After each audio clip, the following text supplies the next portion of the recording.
नमस्कार, आप देख रहे हैं न्यूज रूम लाइव और मैं आपके साथ विभा उपाध्याय। बुलेटिन की शुरुआत इस वक्त बड़ी खबर के साथ। खबर समस्तीपुर से आ रही है, जहां पर पोस्टमार्टम करने के बदले शव देने के लिए 50,000 रुपए मांगने के मामले में बड़ी कार्रवाई की गई है। शव के पोस्टमार्टम के बदले रुपए मांगने के मामले में यह बड़ी कार्रवाई। पोस्टमार्टम कर्मी नागेंद्र मलिक को निलंबित कर दिया गया है। जांच रिपोर्ट के बाद सिविल सर्जन ने यह कार्रवाई की है। आपको बताते चले 50,000 रुपए शव के पोस्टमार्टम के बदले मांगे गए थे। परिजनों ने इसके लिए भिक्षाटन किया, जिसके बाद खबर को प्रमुखता से चलाए जाने के बाद इस खबर पर अब सिविल सर्जन की तरफ से कार्रवाई की गई है। पोस्टमार्टम कर्मी को निलंबित कर दिया गया है। बड़ी जानकारी ये भी कि इस मामले में स्वास्थ्य मंत्री मंगल पांडे ने सिविल सर्जन से रिपोर्ट तलब की थी। 24 घंटे के अंदर रिपोर्ट सौंपने को कहा गया था और अब सिविल सर्जन की कार्रवाई सामने है, जिसमें पोस्टमार्टम कर्मी नागेंद्र मलिक को निलंबित कर दिया गया है। तो ये बड़ी खबर समस्तीपुर से, जहां पर शव के पोस्टमार्टम के बदले रुपए मांगे गए थे और इस रुपए मांगने के मामले में अब जांच रिपोर्ट के अनुसार सिविल सर्जन ने कार्रवाई की है। सीधे तौर पर इस मामले में पोस्टमार्टम कर्मी की तरफ से लापरवाही सामने आई है, जिसके बाद ये कार्रवाई की गई है और अब पोस्टमार्टम कर्मी नागेंद्र मलिक को निलंबित कर दिया गया है।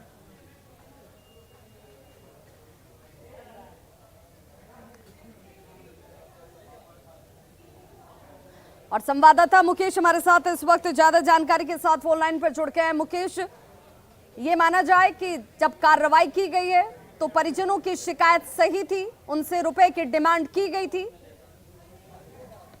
इस मामले में जांच पूरी नहीं हुई है और ये एक पूर्व का मामला था। उस मामले में ये कार्रवाई हुई है और 50,000 रुपए जो मांगने का था, आज उसका जांच प्रतिवेदन सौंपा जाएगा और उस मामले में भी कार्रवाई तय मानी जा रही है। और देखने वाली बात होगी कि ये जांच प्रतिवेदन के बाद क्या कुछ कार्रवाई होती है। फिलहाल नागेंद्र रिपोर्ट में क्या कुछ चर्चा और जिक्र किया गया है?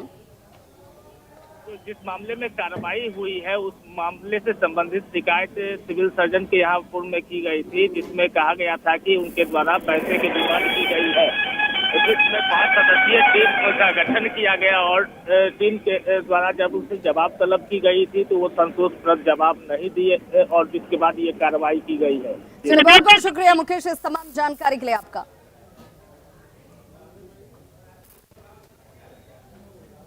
तो जांच रिपोर्ट के बाद कार्रवाई की गई है, लेकिन जांच रिपोर्ट में क्या कुछ कहा गया है ये स्पष्ट अभी नहीं है। लेकिन पोस्टमार्टम कर्मी को निलंबित कर दिया गया है। नागेंद्र मलिक के ऊपर यह कार्रवाई जरूर की गई है।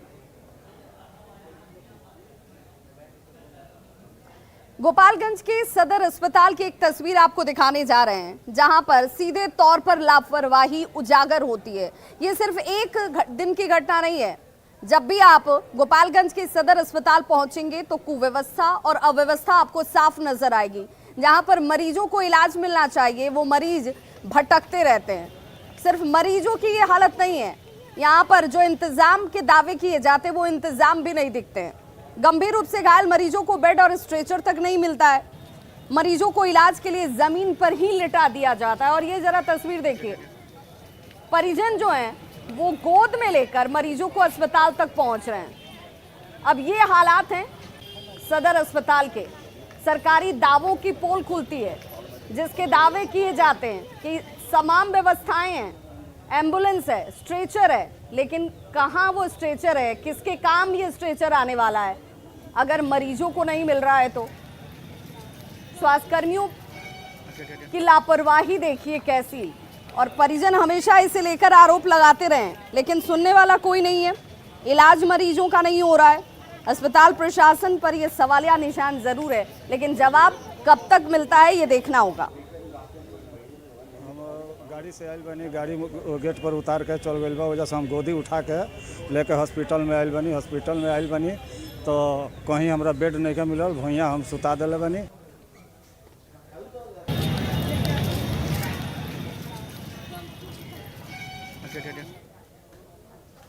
और देखिए, सिर्फ स्वास्थ्य विभाग में लापरवाही नहीं है। अगर नगर निगम की बात कर लें तो राजधानी पटना, जहां पर पूरा अमला जो है सरकार का वो बैठता है, बड़े अधिकारी यहाँ पर बैठते हैं, नगर निगम के बड़े से लेकर निचले अधिकारी बैठते हैं, लेकिन नगर निगम की लापरवाही से लोगों की जान जा रही है।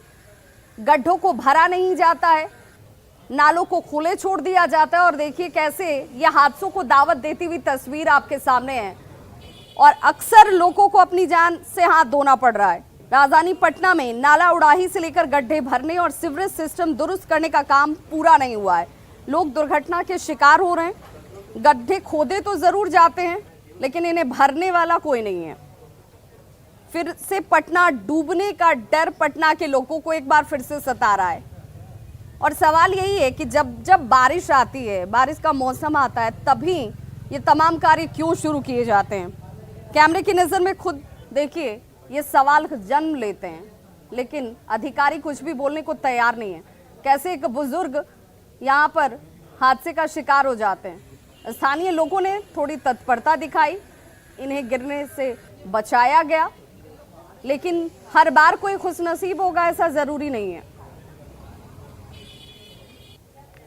बिहार में 72 घंटे में मानसून दस्तक देने वाला है, लेकिन राजधानी पटना में अब तक नाला उड़ाही से लेकर सीवरेज सिस्टम दुरुस्त नहीं हो सका है। यानी जगह जगह गड्ढे खोद दिए गए हैं, लेकिन गड्ढे भरे नहीं गए हैं, तो अब भी सीवरेज सिस्टम काम जो है अधूरा है। राजधानी के कई इलाकों में, खासकर जो मछुआ टोली इलाका है, देख सकते हैं आप, पूरी तरह से यहाँ पर सड़क जाम की समस्या बनी हुई है और लोगों को यहाँ पर खतरे का डर सता रहा है, क्योंकि बड़े बड़े गड्ढे यहाँ पर मैनहोल खोल दिए गए हैं और अब तक भरे नहीं गए हैं। देख सकते हैं किस तरह से पूरा जो सड़क है वो ब्लॉकेज है और पिछले 2.5 महीने पहले ही ये गड्ढे खोदे गए थे नगर निगम की तरफ से, लेकिन अब तक गड्ढे भरे नहीं गए हैं। कुछ स्थानीय लोग हैं जो यहाँ पर हैं, उनसे हम बात करेंगे, लेकिन बता दें आपको कि सीएम नीतीश कुमार खुद जायजा लेने के लिए पहुंचे थे और उन्होंने पहले 30 मई तक टारगेट दिया था कि राजधानी पटना में चाहे वो गड्ढा भरने का काम हो, नाला उड़ाही का काम हो या फिर सीवरेज सिस्टम को दुरुस्त करने का काम हो, तमाम चीज़ों को 30 मई तक पूरा कर लिया जाए। लेकिन उसके बाद काम पूरा नहीं हुआ, फिर से 10 जून टारगेट दिया गया, क्योंकि 13 से लेकर 15 जून तक अनुमान लगाया गया था कि मानसून दस्तक देने वाला है और अब मौसम विभाग ने कह भी दिया है कि अब 13 जून तक मानसून आ रहा है। ऐसे में अब तक देख सकते हैं गड्ढे भरे नहीं गए हैं। कुछ लोग हैं, उनसे बात करते हैं कि क्या देख रहे हैं अब तक यहाँ पर जो परेशानी है। ये बताइए कि गड्ढे कब खोदे गए थे? हो गया 2.5 महीना हो गया इसका, और 2.5 महीना होने के बाद काम इसका लीची 1 घंटा 2 घंटा करता है और काम इतना लीचा पुची हो गया कि कुछ समझ में नहीं आ रहा। हमने देखिए, आप देखिए ये तस्वीर, आप देखिए किस तरह से जो गड्ढे हैं उसका किस तरह से यहाँ पर असर हो रहा है। और ये देखिए बुजुर्ग आदमी जो है बाइक पर सवार होकर जा रहे थे और यहाँ पर गिर गए हैं। तो ये हमेशा देखने को मिलता है, दुर्घटना के लोग शिकार हो रहे हैं। क्या लग रहा है, ये लापरवाही के चलते आप गिरे? एकदम लापरवाही है, प्योर लापरवाही, इसको आओ क्या कहा जा सकता। कब से ये देख रहे हैं आप यहाँ? हम तो करीब आज 8 दिन से देख रहे हैं। आप 8 दिन से इधर से क्रॉस कर रहे हैं? हाँ। चलिए, क्या नाम हुआ आपका? बालेश्वर दुबे। तो ये देखिए, अगर गड्ढे भरे गए होते तो ये नहीं गिरते और इसी तरह ना जाने कितने लोग यहाँ पर दुर्घटना के शिकार हो रहे हैं। सीएम नीतीश कुमार ने जायजा लिया था, निर्देश दिया था, आदेश दिया था, बावजूद जो अधिकारी हैं, चाहे वो वुडकोर के अधिकारी हों, नगर निगम के अधिकारी हों या फिर बाकी जो अधिकारी हैं, उनके कान पर जू नहीं रेंगा और लोग बता रहे हैं कि दिन में तो नजर ही नहीं आते हैं। यानी ठेकेदार हो, इंजीनियर हो या फिर जो मजदूर है, दिन में नजर नहीं आते हैं। देखिए आप, ये चारों तरफ गड्ढा ही गड्ढा है।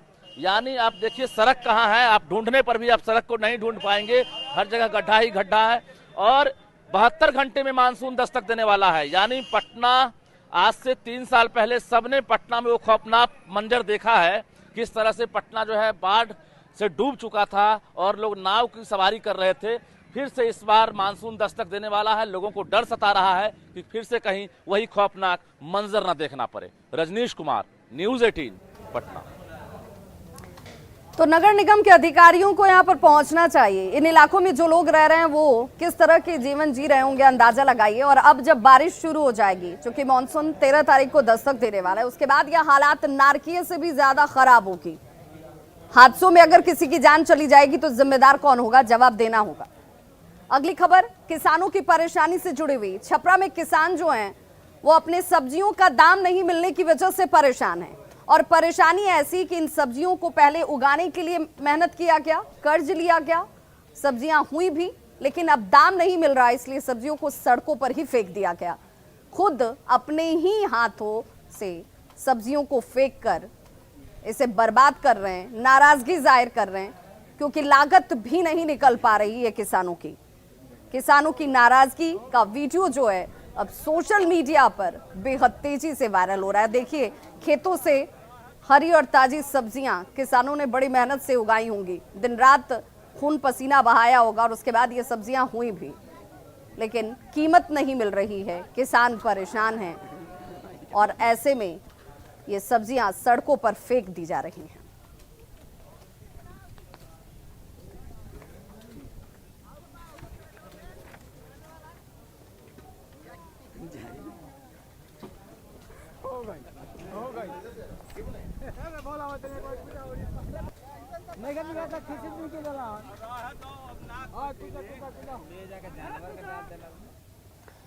तो कांग्रेस सांसद राहुल गांधी के खिलाफ दायर याचिका पर आज नितिन नवीन ने गवाही दी है। आज उनकी गवाही हुई है। आपको बताते चलिए कि इस पूरे मामले में जिसमें नितिन नवीन ने राहुल गांधी के खिलाफ लगे आरोपों को सही ठहराया है। पथ निर्माण मंत्री नितिन नवीन, जिन्होंने आज गवाही दी राहुल गांधी के खिलाफ दायर मानहानि के मुकदमे में, बिहार के पथ निर्माण मंत्री की तरफ से आज ये गवाही हुई है और उन्होंने राहुल गांधी के खिलाफ लगे आरोपों को सही ठहराया है।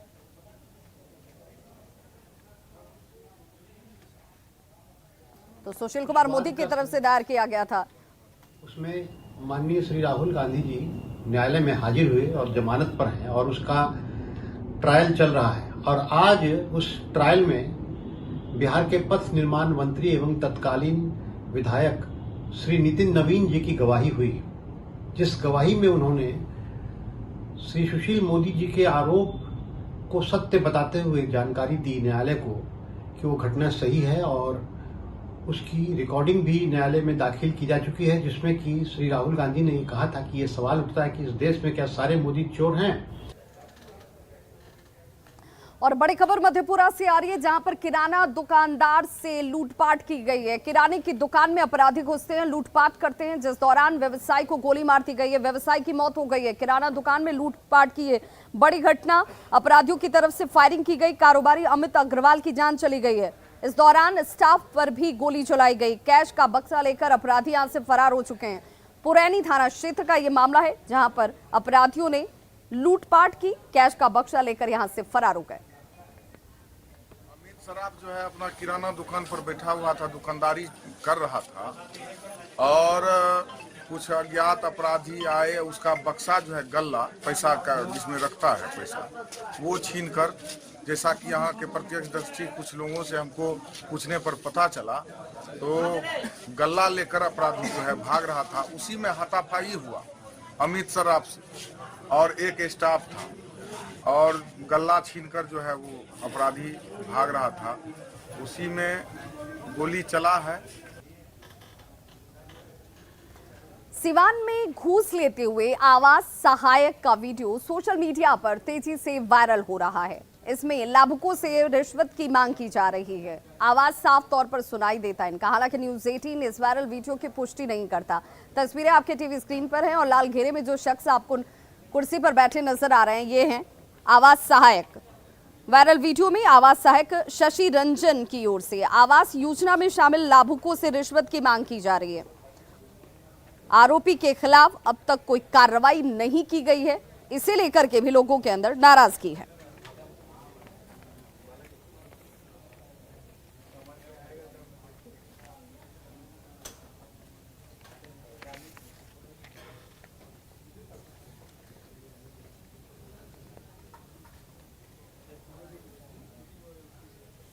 किशनगंज में सरकारी स्कूल पर ही दबंगों ने कब्जा कर लिया।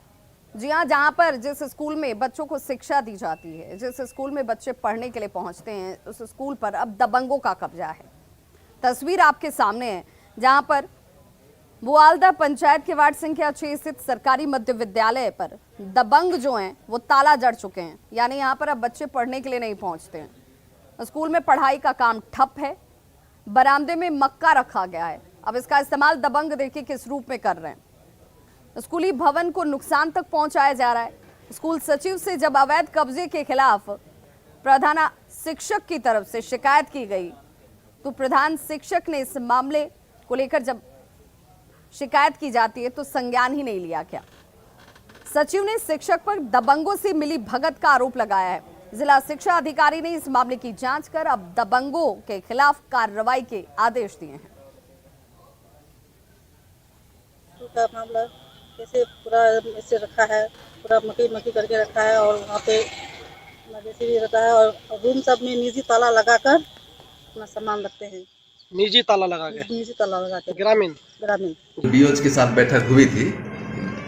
कोचाधामन बीओ को निर्देश दिया गया है इस संबंध में जांच कर ले और दोषी के विरुद्ध आवश्यक कार्रवाई करें। और अब बात बाढ़ की, और बाढ़ से कैसे बचेगा बिहार की।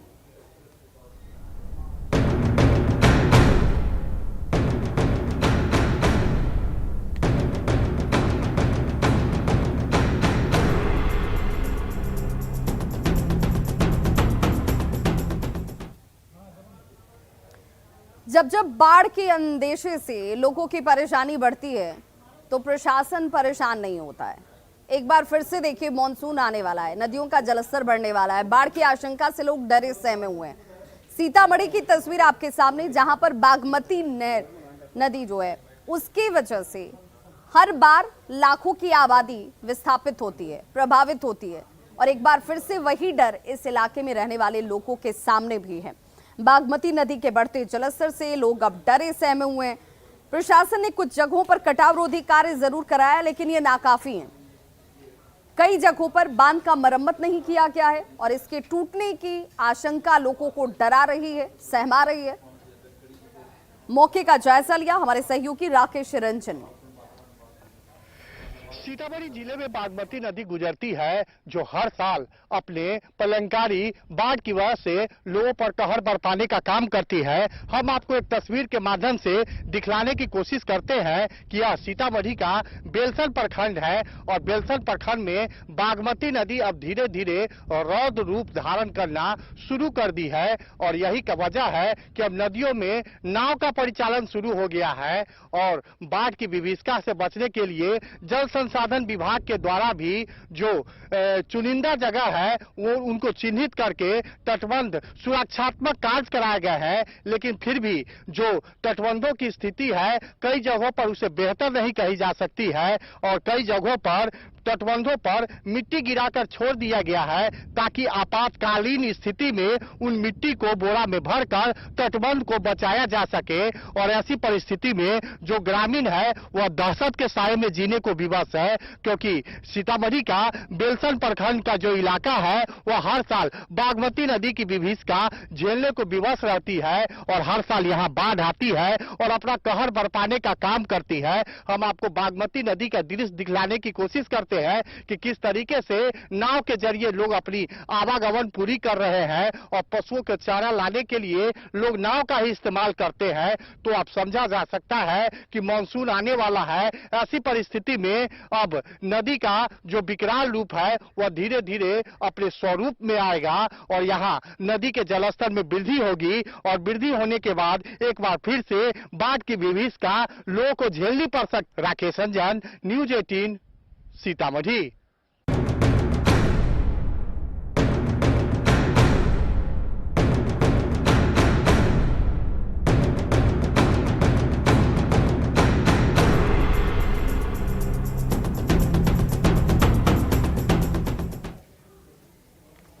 रांची में आज दूसरे दिन भी आयकर विभाग की टीम की तरफ से लगातार कार्रवाई की जा रही है। पुनीत पोद्दार और पंकज पोद्दार, इन दोनों ही के निर्माणाधीन आवास के हर एक कमरे को इस वक्त आईटी की टीम जो है वो खंगाल रही है। कई कागजातों की बरामदगी कल पहले दिन जब छापेमारी की गई तो बरामद हुआ है। आज इलेक्ट्रॉनिक गैजेट्स को लेकर के भी जांच शुरू कर दी गई है, जिसके लिए इस वक्त CFSL की टीम भी मौजूद है। आयकर विभाग की टीम के साथ कांके रोड में पुनीत पोद्दार और पंकज पोद्दार के निर्माणाधीन आवास से ज्यादा जानकारी दे रही है हमारी संवाददाता कोमल बहल। राजधानी रांची में लगातार दूसरे दिन भी आयकर विभाग की छापेमारी चल रही है और जिस तरह से पिछले 1 महीने से हम देख रहे हैं, चाहे वो ईडी की बात हो या आयकर विभाग की बात हो, लगातार केंद्रीय एजेंसियों का स्वच्छता अभियान जो है वो झारखंड में और रांची में, खास तौर पर राजधानी रांची में जारी है। तो साथ ही साथ आपको बता दें कि आयकर विभाग की टीम को ये जानकारी मिली थी कि कई सफेदपोश राजनेता, ब्यूरोक्रेट और बिचौलिया जो है वो अपने काले धन को सफेद करने में लगे हुए हैं और इसी जानकारी के आधार पर आयकर विभाग की टीम ने एक साथ लगभग 100 से ज्यादा गाड़ियों के साथ लगभग 2 दर्जन ठिकानों पर छापेमारी की है। और छापेमारी के दरमियान हमारे सूत्र जो हमें बता रहे हैं कि आयकर विभाग की टीम को कई सारे इलेक्ट्रॉनिक गैजेट्स भी मिले हैं, साथ ही साथ कई डायरी भी जो है आयकर विभाग के हाथ लगी और कई पैसे के लेन देन की एंट्री की डायरी और डॉक्यूमेंट्स जो है वो आयकर विभाग के हाथ लगी है, जिसकी जांच जो है CFSL की टीम कर रही है। तो ऐसे में एक बार फिर से लगातार दूसरे दिन भी आयकर विभाग की छापेमारी जो है वो काके रोड में जारी है। तो ऐसे में देखना होगा कि जब आयकर विभाग की ये छापेमारी पूरी होती है तो उनके हाथ क्या कुछ आता है और इस जांच के दौरान कितने सफेदपोश लोगों के नाम जो है वो सामने आते हैं और आखिर किन के काले धन को सफेद किया जा रहा था और इस जांच की जद में कौन कौन आते हैं। कैमरा पर्सन संजीव तिवारी के साथ कोमल बहल, न्यूज़ 18 रांची। और बड़ी खबर इस वक्त मुजफ्फरपुर से, जहां पर केंद्रीय मंत्री गिरिराज सिंह को बेल मिल गई है। जी हां, उन्हें बेल दे दी गई है। इस मामले में आपको बताते चले MP MLA कोर्ट की तरफ से उन्हें बड़ी राहत जमानत के तौर पर मिली है। सभी 23 नेताओं को बेल मिल गई है। तो मुजफ्फरपुर से ये बड़ी खबर है, जहां केंद्रीय मंत्री गिरिराज सिंह को जमानत मिल गई है। MP MLA कोर्ट की तरफ से ये जमानत दी गई है और सभी 23 नेताओं को बेल मिली है। आपको बताते चलें 2014 के रेल रोकने के मामले में आज बीजेपी नेता और केंद्रीय मंत्री गिरिराज सिंह, बिहार सरकार के मंत्री रामसूरत कुमार, पूर्व मंत्री सुरेश शर्मा, वैशाली सांसद वीणा देवी समेत NDA के 23 नेता जो हैं वो कोर्ट में उपस्थित हुए थे और इस मामले में सभी पहले से ही बेल पर थे। कोर्ट ने उन्हें फिर से बेल दिया है और वहीं इस मामले को स्पीडी ट्रायल के तहत 6 महीने में खत्म करने की बात कही गई है। मामला 2014 का है, जब इन नेताओं ने भारत बंद के दौरान मुजफ्फरपुर में रेलवे ट्रैक को जाम कर दिया था। हम लोग 23 लोगों का के ऊपर झूठा आरोप लगाया गया था, वही आज की कोर्ट में ये 2014 का केस था और रेलवे ने केस किया था झूठे आरोप लगा करके। वही केस ट्रांसफर हुआ है और आज मजिस्ट्रेट के सामने हम अपना बयान दिए हैं। हम लोग सब निश्चित रूप से न्यायालय में गुहार के लिए आए थे। हम लोग निर्दोष लोग हैं और माननीय हमारे जो कोर्ट के आला अधिकारी हैं उन्होंने सुना है बात को, न्याय देंगे। तो खबरों का सिलसिला लगातार जारी है। आप देखते रहिए न्यूज़ 18 बिहार झारखंड, क्योंकि यहाँ खबरों का सिलसिला कभी नहीं थमता।